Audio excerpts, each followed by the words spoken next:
Why do I bother making a prediction video about this club? क्यों करता हूं मैं?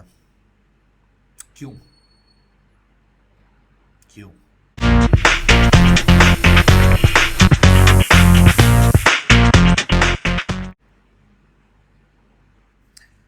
चेल्सी क्रिस्टल पैलेस 1-1 ड्रॉ रहा। बहुत ही डिसअपॉइंटिंग रिजल्ट इंटरनेशनल ब्रेक से जाने से पहले खास करके। और हमने सोचा था कुछ अलग करेंगे। Hopefully we'll build on the momentum of the world's game. 6 goal मार के बड़े खुश हो गए थे सब लोग। मैं भी बहुत खुश हो गया था। मुझे लगा था अच्छा 6 गोल मार लिए इतनी जल्दी, ये तो 6 गेम भी नहीं लगे 6 गोल मारने के लिए। तो मैंने सोचा कुछ अच्छा रहेगा। फर्स्ट हाफ ऐसा रहा। I mean credits to the first half performance. Although हम सेंटर से ज़्यादा पेनिट्रेट नहीं कर पा रहे थे। क्रिस्टल पैलेस लो ब्लॉक में बैठा हुआ था और ज़्यादा चांसेस क्रिएट नहीं किए, लेकिन 2-3 जो चांसेस क्रिएट किए वो काफ़ी क्लियर कट कचिंग एज थे। नोनी को, मैडुके को 2 चांसेस मिले, वो कन्वर्ट नहीं कर पाए। एक बहुत बढ़िया सेव रहा, लेकिन हमारा गोल आखिरकार एक फास्ट ट्रांसिशन पे ही आया। And it was a very well taken goal, well work goal, great work from Madueke, Palmer and Jackson to combine and 1-0 up. मुझे लग रहा था कि हम दूसरा मार देंगे तो फर्स्ट हाफ से खत्म होने से पहले तो बेहतर ही रहेगा हमारे लिए। मुझे नहीं लग रहा था कि हम क्लीन शीट तो रखने वाले हैं। इस डिफेंस में मुझे पूरा भरोसा नहीं है, खास करके जैसे मैंने कहा था उस डिफेंसिव मिडफील्ड पेयरिंग की। अब एंजो काइसेडो की मिडफील्ड पेयरिंग, जैसे मैं कहता आ रहा हूँ पहले ही वीडियो से, एक Enzo and Caicedo in midfield is like a toxic relationship. मतलब Enzo is a great person, beautiful person. Caicedo, beautiful person, great player. Both are great players on their own. They're great people. आप शायद उनसे अलग अलग बात करके बहुत मजे भी कर लोगे, लेकिन जब वो एक साथ रहेंगे ना एक ही फील्ड पे, तो वो तबाही मचाएंगे, क्योंकि they do not complement each other at all.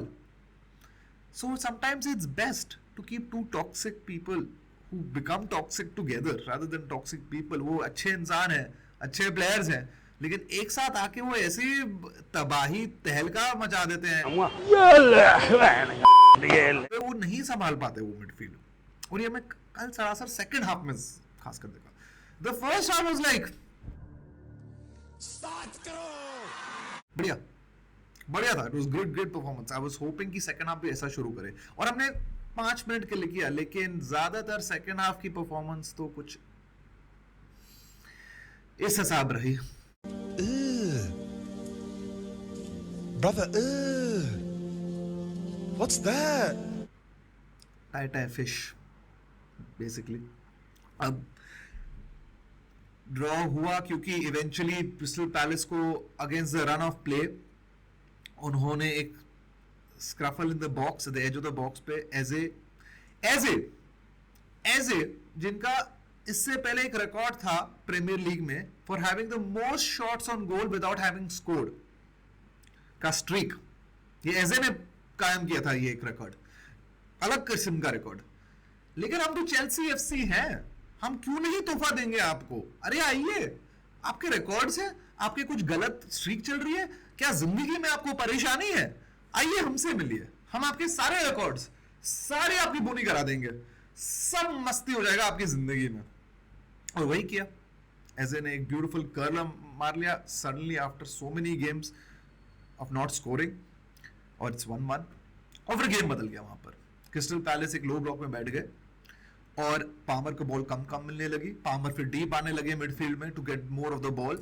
Caicedo फिर हाफ स्पेस में जाने लगे या वो टच लाइन पे बनने लगे, लेकिन Caicedo is not a player who can sit on touch line and half space में वो क्विक टर्न करके कुछ बना सकते हैं when he is receiving the ball. He is not that type of player. He can not play that 8ish kind of De Bruyne Bernardo Silva वाली position नहीं खेल सकते वो, और अब हमें तो पता ही है एंजो नहीं खेल सकते। और एंजो डीप कुछ कर नहीं पा रहे थे, फिर वो पेनिट्रेटिव पास अपनी नहीं खेल पा रहे थे जो उन्हें कई हद तक चलो फर्स्ट हाफ में खेल ली थी।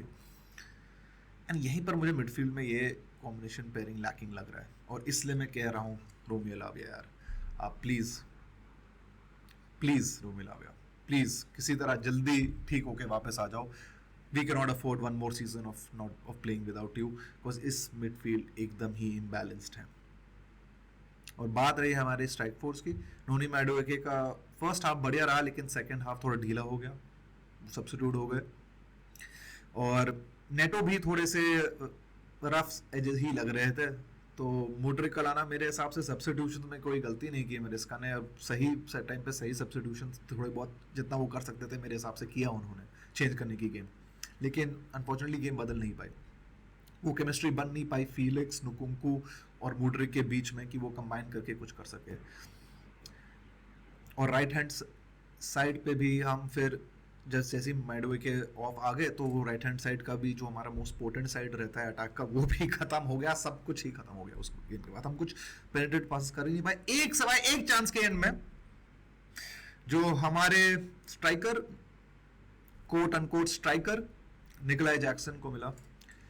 निकोलाई जैक्सन नहीं है स्ट्राइकर यार, वो नहीं है स्ट्राइकर, वो फ्यूचर स्पॉट उनका नहीं है, ये तो मैं समझ चुका हूँ। और इसलिए जितने मैं घंटे सोचूं इस चीज़ के बारे में कि चेल्सी ने ऑसमन को साइन करने की और कोशिश क्यों नहीं की, उतना ही मेरा दिमाग फट रहा है। मगर क्या फ़ायदा है चेल्सी एफसी के ऊपर दिमाग फाड़ने का, क्योंकि ये वैसे ही किसी का भी दिमाग फाड़ दे आमतौर पे। बहुत ही disappointing result, 1-1, we deserve to win. I had predicted a 2-1 draw, I think हमें 2-1 जीतना चाहिए था आराम से ही। मुझे पता था हम क्लीन शीट तो नहीं रख पाएंगे और वही हुआ। मगर अब क्या, अब गोइंग टू इंटरनेशनल ब्रेक थोड़ा सा डैम्पनिंग रिजल्ट है, the same as last season. Last season यही हमारे स्थिति थी, after 3 games 4 points from 9 games, इस बार भी 4 points from 9 games. I think हमारी एक टॉप 6 की ही एक स्ट्रगल रहेगी इस सीजन। अगर सब कुछ सही रहे तो शायद एटलीस्ट 6 तो आ जाए, यूरोप का कुछ चांस तो रखे, क्योंकि यार क्या सोचना भी नहीं चाहता मैं, छोड़ो क्या क्या फ़ायदा है, क्योंकि अभी हम फैंस ही यूनाइटेड नहीं है एक मुद्दे पर इस क्लब को लेकर, तो स्पेकुलेट करना भी, इसके बारे में अफवाहबाजी भी करना कोई फ़ायदा इसकी बात नहीं लगती मेरे हिसाब से। मेरे हिसाब से तो नहीं। क्या हुआ वो सेकंड हाफ में, क्या हुआ मैं आपको बताता हूँ क्या हुआ। The new Chelsea showed up. ये टॉड बोली ब्लूज को, इकबाली जो बैठे हुए थे स्टैंड में, अरे यार क्या होगा इस क्लब का, क्या होगा इस टीम का। When is the women's season starting यार, मैं थक चुका हूँ इन लोगों को, मैं ऑलरेडी थक चुका हूँ मेंस को देखकर यार। मुझे it's 1 step forward 10 steps back with Chelsea, यही लगता है मुझे, और शायद यही चलता रहेगा, यही चलता रहेगा जब तक कोई लीडरशिप ना डेवलप हो, स्टेबिलिटी नहीं आए कहीं भी फील्ड में, और इम्बैलेंस स्क्वाड रहे, जो इम्बैलेंस्ड है वो इम्बैलेंस्ड ही है अभी।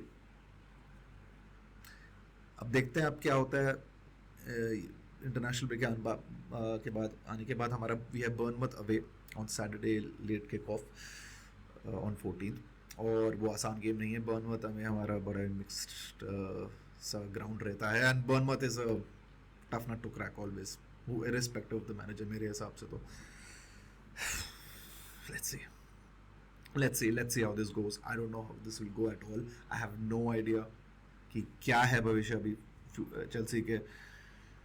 अब ये 1-1 ड्रॉ के बाद मुझे तो ऐसे ही लग रहा है कि थोड़ा सा सिमिलर टाइप ऑफ सीजन ही रहेगा जैसे लास्ट ईयर रहा था मेरे हिसाब से, क्योंकि अभी भी बहुत इम्बैलेंस स्क्वाड है। और खैर बहुत चीज़ें हैं बात करने के लिए फिलहाल फुटबॉल में भी, खास करके आप चैनल पे रहिए, stay tune. I would like to there's a video coming out on women's football, उसके बारे में बात करेंगे, और चैंपियंस लीग के बारे में भी बात करेंगे कि क्यों ज़रूरत पड़ी इस न्यू चैंपियंस लीग फॉर्मेट की। Stay tuned, subscribe, like, comment, please engage, it helps the channel to grow, and ख्याल रखिए यार, ख्याल रखो अपना। नमस्कार, आदाब, खुदा हाफिज़, टेक केयर।